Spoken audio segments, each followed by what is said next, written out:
برادران اسلام، حاضرین مسجد، السلام علیکم ورحمۃ اللہ وبرکاتہ۔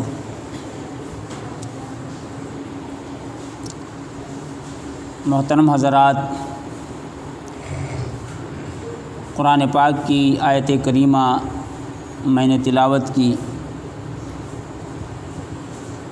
گزشتہ جمعے میں اس آیت کریمہ کی روشنی میں عقائد سے متعلق گفتگو کرتے ہوئے وَأُولِي الْأَمْرِ مِنْكُمْ کے تحت ایک اشارہ میں نے ذکر کیا تھا کہ امت مسلمہ میں جو کہ امت نبی کریم صلی اللہ علیہ وآلہ وسلم کے وقت میں ایک ہی امت تھی، ایک ہی جماعت تھی۔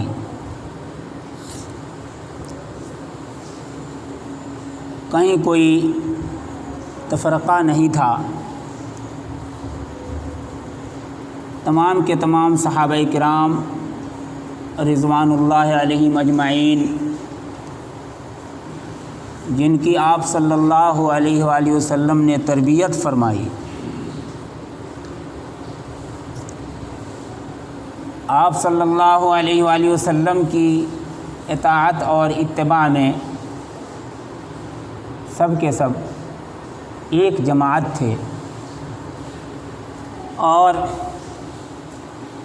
اس جماعت کے بارے میں قرآن پاک نے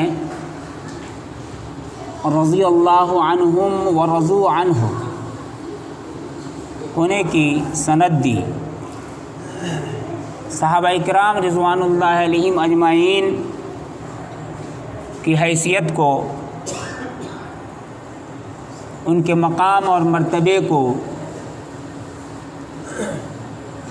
اور دین اسلام کے اندر اور شریعت اسلامی کے اندر ان کے سند ہونے کی، پروف ہونے کی حیثیت کو اس انداز میں بیان فرمایا۔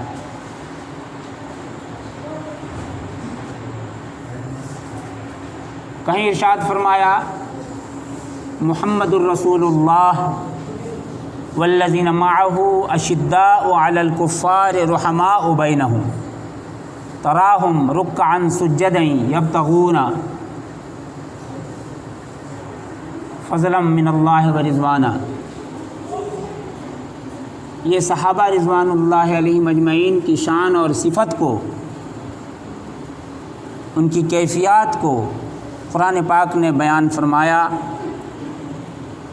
اور جگہ جگہ ان کو رضی اللہ عنہم ورضوا عنہ،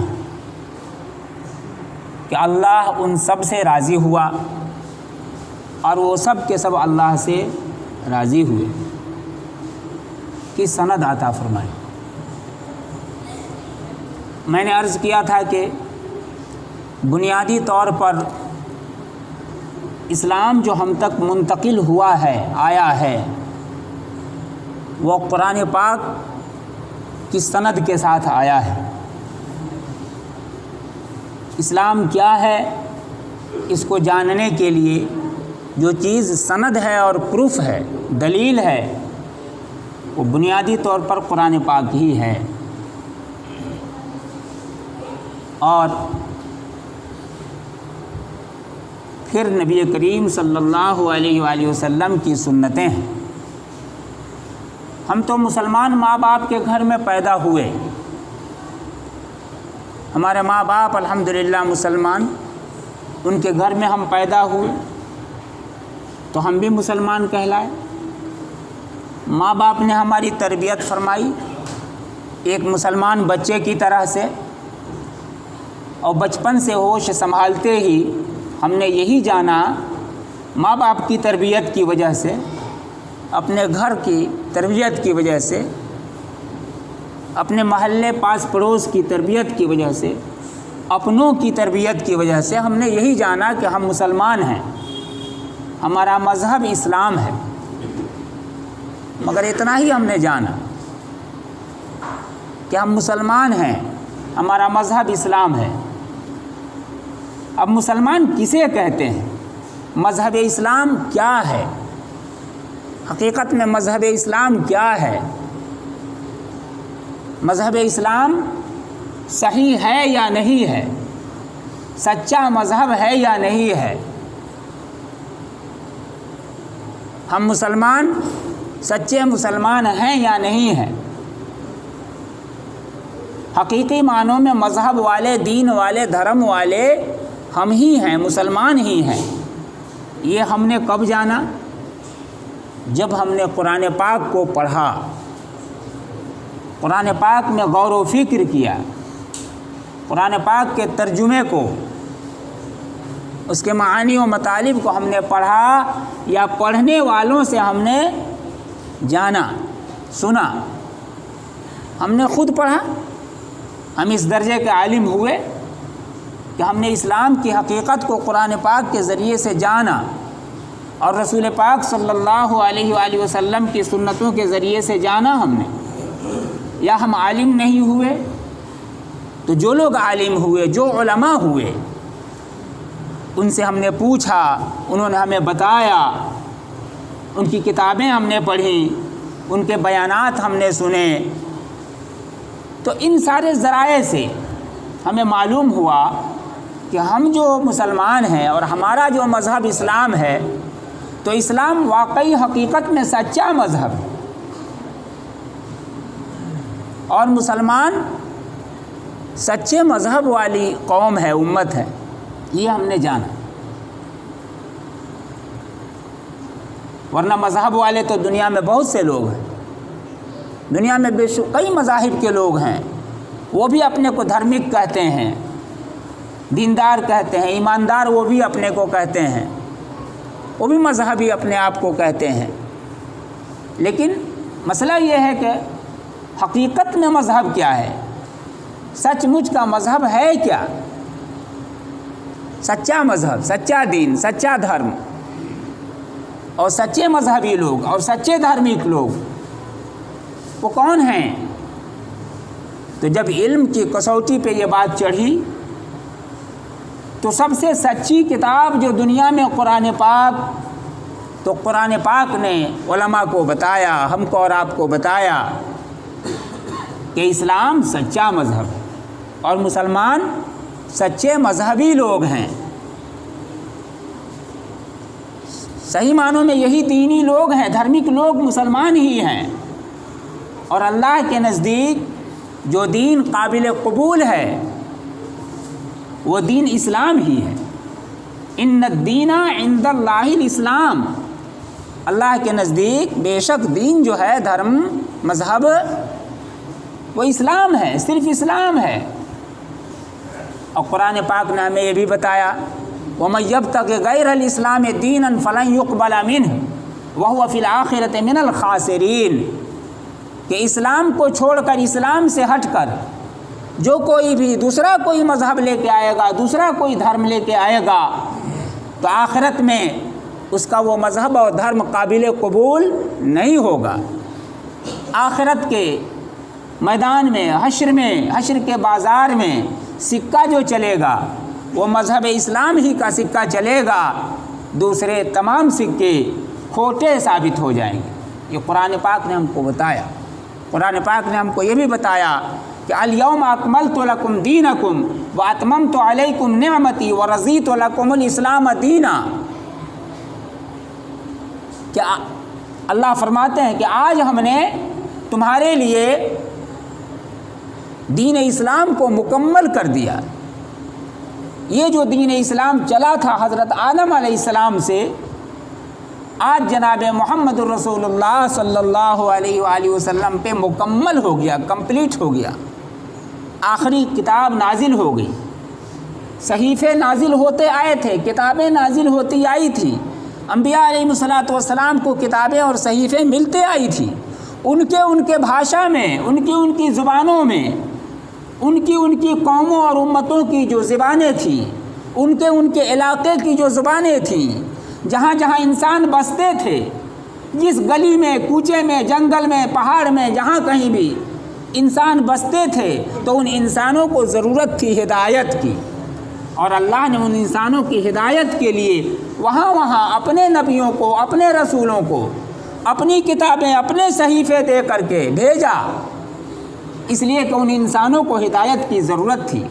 انہیں جنت کا، سورگ کا راستہ چاہیے تھا، جہنم سے نجات کی ضرورت انہیں تھی، تو اللہ نے اس کا انتظام کیا، ان کے بھاشا میں بھیجا، ان کے خطوں میں، ملکوں میں بھیجا اللہ نے۔ تو جتنے بھی نبی اور رسول آئے آدم علیہ السلام سے لے کر کے جناب محمد الرسول اللہ صلی اللہ علیہ وآلہ وسلم تک، سب کے سب مذہب اسلام ہی کا پیغام پیش کرنے آئے تھے۔ آدم علیہ السلام مذہب اسلام لے کر کے آئے تھے، ان کے ماننے والے مسلمان تھے۔ نوح علیہ السلام مذہب اسلام لے کر آئے تھے، ان کے ماننے والے مسلمان تھے۔ حضرت ابراہیم علیہ السلام مذہب اسلام لے کر آئے تھے، ان کے ماننے والے مسلمان تھے۔ حضرت موسیٰ علیہ السلام مذہب اسلام لے کر آئے تھے، ان کے ماننے والے مسلمان تھے۔ حضرت عیسیٰ علیہ السلام مذہب اسلام لے کر آئے تھے، ان کے ماننے والے مسلمان تھے۔ اور جناب محمد رسول اللہ صلی اللہ علیہ وآلہ وسلم مذہب اسلام لے کر کے آئے، اور آپ پر وہ مذہب اسلام مکمل ہو گیا۔ قرآن پاک آخری کتاب نازل ہو گئی، اور آپ کے ماننے والے اور تمام نبیوں کو ماننے والے اور آپ کی سنت اور شریعت پر عمل کرنے والے مسلمان کہلائے۔ تو سب مسلمان ہیں، بھاشا کا فرق ہے۔ عربی زبان میں قرآن نازل ہوا تو عربی بھاشا میں اس کو اسلام کہا گیا، ہم کو مسلمان کہا گیا۔ دوسری زبانوں میں، ان قوموں میں، ان ملکوں میں، ان خطوں میں، ان کے بھاشا میں صحیفے اترے، کتابیں آئیں، تو ان کے بھاشا کے حساب سے مذہب اسلام کا نام وہاں اس بھاشا میں جو ہوتا تھا، اللہ نے وہ شبد، وہ لفظ اور وہ ورڈ وہاں استعمال کیا مذہب اسلام کو، اور اس کے ماننے والوں کو اسی حساب سے وہاں وہ لفظ، وہ شبد اور وہ لفظ، ورڈ اللہ نے استعمال فرمایا، اور اس کی گواہی قرآن دیتا ہے۔ کئی نبیوں کا تذکرہ آتا ہے اور ان کی امتوں کا تذکرہ آتا ہے، صاف صاف اس میں لکھا ہوا ہے کہ وہ مسلمان تھے۔ وہ کیا تھے؟ مسلمون۔ مسلم کا لفظ چونکہ عربی میں ہے تو مسلم کا لفظ ان کے لیے استعمال ہوا ہے، لیکن ان کی کتابوں میں، تورات میں، انجیل میں، زبور میں جب ہم دیکھتے ہیں تو تھے تو مسلمان، لیکن ان کی کتابوں میں بھاشا چونکہ الگ ہیں تو وہاں ان کو مسلمان بول کر کے نہیں لکھا ہے، اور ان کے مذہب کا اسلام بول کے نام نہیں لکھا ہوا ہے، وہ ان کے بھاشا میں، جس کا معنی وہی ہوتے ہیں جو اسلام کے معنی ہوتے ہیں۔ مسلمان کے معنی وہاں وہی ہوتے ہیں جو اس لفظ کو استعمال کیا گیا ان کے بھاشا، اس کے معنی مسلمان ہی ہوتے ہیں میرے بھائیو۔ تو یہ تو ہوا۔ تو سند جو ہے دین اسلام کے لیے سب سے مضبوط جو دلیل، پختہ سند، پروف، وہ ہم نے علم کے ذریعے جانا، علماء کے ذریعے جانا کہ قرآن پاک اس کی سند ہے، اسلام کی سند ہے، یہ اسلام کی پہلی زمین ہے، جس زمین پر اسلام کی پلر قائم کیے گئے ہیں اور اسلام کی عمارت کھڑی ہے، کہ ہم کہتے ہیں اسلام کی بنیاد 5 چیزوں پر ہے۔ اور اس کے ساتھ ساتھ اس کی دوسری سند کیا ہے؟ تو دوسری سند میں بتاتا آیا ہوں کہ جناب محمد الرسول اللہ صلی اللہ علیہ وآلہ وسلم کی سنتیں ہیں، جو حدیث شریف کی کتابوں میں ریکارڈ ہیں، قرآن پاک میں بھی مذکور ہیں، صحابہ کرام کی زندگیوں سے بھی معلوم ہوتے ہیں، وہ زمین ہے اسلام کی۔ تو یہ 2 بنیادی زمینیں ہو گئیں، قرآن پاک اور نبی کریم صلی اللہ علیہ وآلہ وسلم کی ذات اقدس یعنی سنت مبارکہ، یہ 2 زمینیں ہیں۔ اور تیسری زمین کیا ہے؟ اسی قرآن کے سند دینے سے، پروف کرنے سے، اسی قرآن نے معتبر قرار دے دیا ہے، سند دے دیا ہے، رجسٹرڈ کر دیا ہے صحابہ کرام رضوان اللہ علیہم اجمعین کو نبی پاک صلی اللہ علیہ وآلہ وسلم نے تربیت فرما دی ہے صحابہ کرام رضوان اللہ علیہم اجمعین کی، وہ بھی رجسٹرڈ ہیں، وہ سند ہیں، وہ دلیل ہیں، تمام کے تمام صحابہ کرام پروف ہیں اسلام کی سچائی کے لیے، اسلام کی حقانیت کے لیے۔ وہ بھی اسلام کی زمین ہے، اسلام کی زمین ہے صحابہ کرام رضوان اللہ علیہم اجمعین۔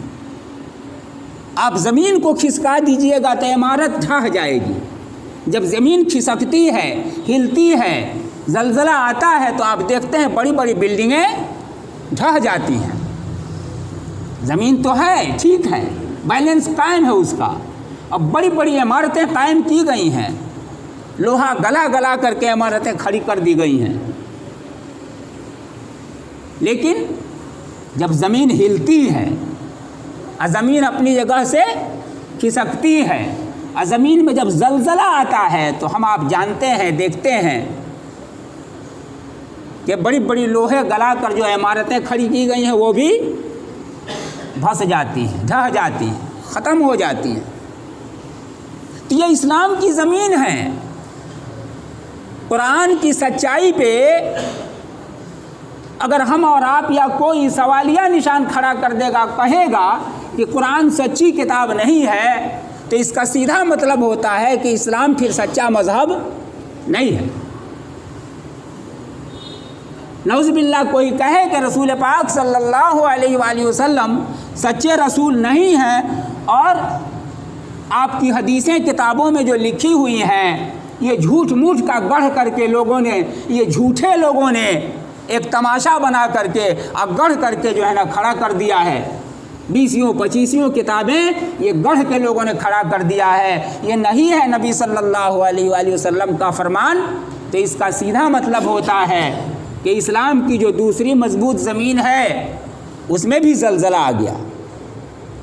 اور جب یہ کہا جائے گا کہ صحابہ رضوان اللہ علیہم اجمعین نعوذ باللہ پیارے نبی صلی اللہ علیہ وآلہ وسلم کی آنکھ بند کرتے ہی سب کے سب مرتد ہو گئے تھے، چند آدمی کو چھوڑ کر، 1 آدمی، 2 آدمی، 4 آدمی، 5 آدمی، 7 آدمی، چند آدمی کو چھوڑ کر سب کے سب تو مرتد ہو گئے تھے، پھر گئے تھے دین سے۔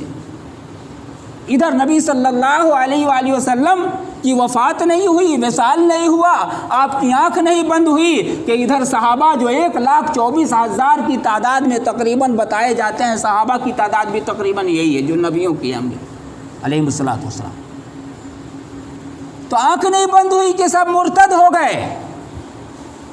اس کا سیدھا مطلب ہوتا ہے کہ تیسری زمین میں بھی زلزلہ آ گیا، کہ تیسری زمین میں بھی زلزلہ آئے گا تو اسلام جو قرآن میں محفوظ تھا اور سنتوں میں بھی محفوظ تھا، لیکن صحابہ کے اندر اگر زلزلہ آ گیا تو ہم تک وہ قرآن اور سنت پہنچایا کس نے میرے بھائی؟ پہنچایا کس نے؟ جب بیچ کی سند ہی زلزلہ شدہ ہے اور صحابہ ہی جب مرتد ہو گئے ہیں، تو صحابہ کے بعد آنے والے بزرگوں، اولیاء، ائمہ، تابعین اور تبع تابعین اور پھر ہم تک اس قرآن کو پہنچایا کس نے؟ نبی صلی اللہ علیہ وآلہ وسلم کی سنت کو پہنچایا کس نے؟ ہم نے تو صحابہ ہی کو کاٹ دیا اور انہی کو مرتد قرار دے دیا، نعوذ باللہ۔ تو مرتد لوگوں اور کافروں، مشرکوں، اب بے ایمانوں کے ذریعے سے اگر قرآن ہم تک پہنچا ہے تو کیا اعتبار ہے اس قرآن کا؟ پھر کیا اعتبار ہوگا اس قرآن کا؟ اور پھر کیا اعتبار ہوگا اس سنت کا جو نبی پاک صلی اللہ علیہ وآلہ وسلم کی سنتوں کی کتابیں بھری پڑی ہیں؟ وہ تو پہنچی ہے صحابہ کے ہاتھوں کے ذریعے ہم تک۔ اور صحابہ کو اگر مرتد قرار دے دیا جائے تو پھر کچھ نہیں بچتا اسلام میں میرے بھائیوں، اور دھرموں کی طرح سے بس یہ ایک بجھول، ایک کہانی ہو کر کے رہ جائے گا، ایک فلسفی ہو کر کے رہ جائے گا، ایک کہانی ہو کر کے بس رہ جائے گا، کچھ نہیں بچتا پھر اسلام میں۔ پھر کوئی فرق نہیں ہے ایک مسلمان کہلانے والے میں اور دوسرے مذہب کا کوئی اور دوسرا نام رکھ لیجیے، کوئی فرق نہیں بھائی۔ فرق ہے، حقیقی فرق یہ ہے کہ اسلام سچا مذہب ہے اور باطل مذاہب ہیں جتنے دنیا میں لوگ ڈھو رہے ہیں یہ باطل ہے، جھوٹ ہے، ٹکوسلا ہے، بناوٹی ہے، گڑبڑ ہے، اس میں گھسپیٹ ہے، اس کے اندر کھانٹی اور کھرا اس میں کھوٹا محفوظ نہیں ہے، پھٹائی اس کے اندر ہو گئی ہے، پاکی کے ساتھ ناپاکی کو بھی اس میں پھینٹ دیا گیا ہے، وہ قابل اعتبار نہیں رہ گیا۔ آیا تو تھا جس وقت نبیوں کے ہاتھ میں کتابوں کے ذریعے سے سچا مذہب تھا، وہی اسلام تھا اس وقت کا، وہی اسلام تھا اس وقت کا، لیکن اس میں رد و بدل کر دیا گیا، وہ قابل استعمال نہیں رہ گیا۔ اسی لیے اللہ نے ایک نبی پر اترا صحیفہ اگر رد و بدل ہو گیا، ایک نبی کی تعلیمات جو اسلام کی تعلیمات تھیں اگر وہ برباد ہو گئی ہیں، تو اللہ نے فوراً دوسرے نبی کو مبعوث کیا اور دوسرا صحیفہ نازل فرمایا اور اس کی اصلاح فرما کر کے قرار دیا کہ دیکھو وہ خراب ہو گیا ہے، یہ ہے سچا مذہب اسلام، اب اس کو تم تھام لو۔ ایسے ہی ہوتا آیا ہے ہر زمانے میں، یہاں تک کہ تورات اور انجیل میں بھی لوگوں نے خرابی داخل کر دی، گڑبڑ کر دیا، رد و بدل کر دیا۔ پیٹ اور جیب کے اور عہدہ اور کرسی کے دھندے نے جو ہے، اپنی سرداری کے دھندے نے جو ہے تورات اور انجیل کو جو ہے نا ملیا میٹ کر کے رکھ دیا، پاکی کے اندر ناپاکی بھی اس کے اندر پھینٹ کے رکھ دیا۔ تو پھر اللہ نے کہا اب ان کا اعتبار نہیں رہ گیا مذہب اسلام کے لیے، اب آخری کتاب نازل کر رہا ہوں، اس کے بعد کوئی کتاب نازل نہیں کروں گا، یہ آخری دستور زندگی ہے اور یہ کنسٹیٹیوشن ہے اور یہ اسلام کی سند ہے اور دلیل ہے اور اس کی حفاظت ہم کریں گے۔ اب کسی کی مجال نہیں ہے کہ اس کے ایک نقطے میں بھی فرق ڈال دے، ادھر ادھر کر دے۔ اب قرآن میں اللہ نے چیلنج کیا، انا نحن نزلنا الذکر و انا لہ لحافظون، بے شک ہم ہی نے یقیناً ہم نے نازل کیا ہے قرآن پاک کو، اس ذکر کو، اس نصیحت کو، اس کتاب کو، دین اسلام کو ہم نے اتارا ہے، ہم نے اس کو کمپلیٹ کیا ہے اور ہم ہی ہیں اس کی حفاظت کرنے والے۔ اب ہو اگر کسی میں طاقت تو آئے ہم سے مقابلہ کرے اور اس کے ایک نقطے کو ادھر سے ادھر ہلا کر کے دکھا دے۔ مقابلے میں بہت سے لوگ آئے، آج بھی آ رہے ہیں اور پتہ نہیں کب تک آتے رہیں گے، لیکن ایک نقطے کو نہیں ہلا سکے۔ ہمارا اور آپ کا تو ایمان ہے کہ قرآن اللہ کا کلام ہے، سچی کتاب ہے، محفوظ ہے، بل هو قرآن مجید فی لوح محفوظ، لوح محفوظ میں بھی محفوظ ہے اور ہمارے ہاتھ میں بھی محفوظ ہے۔ یہ جو آپ دیکھ رہے ہیں میرے ہاتھ میں قرآن پاک، یہ محفوظ ہے، یہ وہی قرآن پاک ہے جو اللہ کے یہاں لوح محفوظ میں محفوظ ہے، یہ میرے ہاتھ میں بھی الحمدللہ محفوظ ہے، حافظوں کے سینے میں محفوظ ہے، ہماری مسجدوں کے اندر محفوظ ہے، مدرسوں کے اندر محفوظ ہے۔ میرے بھائیوں بزرگوں، یہ تو ہمارا اور آپ کا ایمان ہے اور دنیا کے تمام انسانوں کا یہ اقرار ہے، دانشوروں کا اقرار ہے، اہل علم کا اقرار ہے، محققین کا اقرار ہے، وہ سر تسلیم خم کرتے ہیں، وہ چاہے کلمہ پڑھتے ہوں جناب محمد الرسول اللہ صلی اللہ علیہ وآلہ وسلم کا کہ لا الہ الا اللہ محمد الرسول اللہ صلی اللہ علیہ وآلہ وسلم، یا نہ پڑھتے ہوں، لیکن ان کا اقرار ہے۔ تو میں یہاں عرض یہ کرنا چاہتا ہوں کہ اسلام کی یہ 3 بنیادی زمینیں ہیں، ان میں زلزلہ نہیں آ سکتا۔ اللہ نے وعدہ کیا کہ ہم حفاظت کرتے ہیں، انسانوں کو اللہ نے پیدا کیا، انسانوں کی ضرورت ہے ہدایت، قیامت تک آنے والی انسانوں کی ضرورت ہے ہدایت، ان کی سب سے بڑی ضرورت ہے، سب سے بڑی ضرورت ہے ہدایت، اور اس کا انتظام اللہ نے کیا ہے۔ پیدا کرنے کے بعد بھوک لگتی ہے تو اللہ کھانا دیتا ہے کہ نہیں دیتا ہے؟ تو ہمیں صحیح راستہ چاہیے، مرنے کے بعد ہم کو جنت کا راستہ چاہیے، ہم کو سورگ کا راستہ چاہیے۔ تو جو اللہ پیدا کر کے ہم کو کھانا دے رہا ہے دنیا میں، ہم ماں کے پیٹ میں 9 مہینے تھے، وہاں ہم کو اس نے روزی دیا، اس کا انتظام کیا کہ نہیں کیا؟ ہمارے پیدا ہونے سے پہلے ماں کی چھاتی میں ہماری روزی اس نے داخل کر دی، ہم پیدا بعد میں ہوئے ہیں، ماں کی چھاتی میں ہماری روزی پہلے اس نے بھیج دی ہے۔ جو اللہ ہمارے لیے اس دنیا کی روزی کا اتنا بندوبست کرتا ہے، اتنی فکر مندی اس کو ہے، وہ مرنے کے بعد ہم کامیاب ہوں اور آخرت میں ہمیشہ ہمیش کے لیے ہمیں جنت اس کی ملے اس کی رحمت سے، کیا اس کا انتظام اللہ نہیں کرے گا؟ کیا ہے؟ آدم علیہ السلام سے لے کر کے جناب محمد رسول اللہ صلی اللہ علیہ وآلہ وسلم تک، اور سب سے پہلا صحیفہ جو اترا وہاں سے لے کر کے آخری کتاب قرآن پاک تک اللہ نے انتظام کیا ہے۔ اور اس بات کا تقاضا ہے کہ اس کتاب کو محفوظ رہنا ہے اور محفوظ واسطوں سے اس کو منتقل ہونا ہے۔ منتقل ہوتا جو آیا ہے نا، یہ محفوظ واسطوں سے، سلسلوں سے آیا ہے۔ یہ اللہ کے یہاں سے جبریل امین لے کر کے آئے، قرآن اس کو بیان کرتا ہے، نزل بہ الروح الامین، ایک امانت دار فرشتہ لے کر کے آیا ہے۔ وہ فرشتہ جو ہے نا امانت دار ہے، امانت میں خیانت کرنے والا نہیں ہے۔ جبریل امانت میں خیانت کرنے والے نہیں ہیں، جیسا اللہ نے دیا ویسا لا کر کے جبریل نے جناب محمد رسول اللہ صلی اللہ علیہ وآلہ وسلم کو دیا، اور ویسا ہی نبی صلی اللہ علیہ وآلہ وسلم نے صحابہ کرام رضوان اللہ علیہ مجمعین کو دیا ہے، اور صحابہ کرام رضوان اللہ علیہ مجمعین نے ویسا ہی تابعین رحمہم اللہ علیہ مجمعین کو دیا ہے، اور انہوں نے اپنے شاگردوں تبع تابعین کو دیا ہے، اور اس طرح سے یہ سلسلہ ہوتے آتے یہاں تک آیا 100 200 300 سال کے اندر کہ اس کی چھپائی ہو گئی باضابطہ، لاکھوں کروڑوں کی تعداد میں جو ہے نا قرآن پاک پرنٹ ہو گیا اور ہم تک محفوظ ہوتا آیا ہے، اور یہ قیامت تک جائے گا اسی طرح سے محفوظ ہوتے ہوئے۔ دنیا کا آخری انسان جو پیدا ہوگا اس کو بھی ہدایت کی ضرورت ہے، اس تک یہ قرآن پہنچے گا، ماننا نہ ماننا اس کا کام ہے، اس کی ضرورت کا انتظام اللہ نے کر دیا ہے، کھانا ہم کو دیا ہے اللہ نے، کھائیں نہ کھائیں یہ ہماری بات ہے۔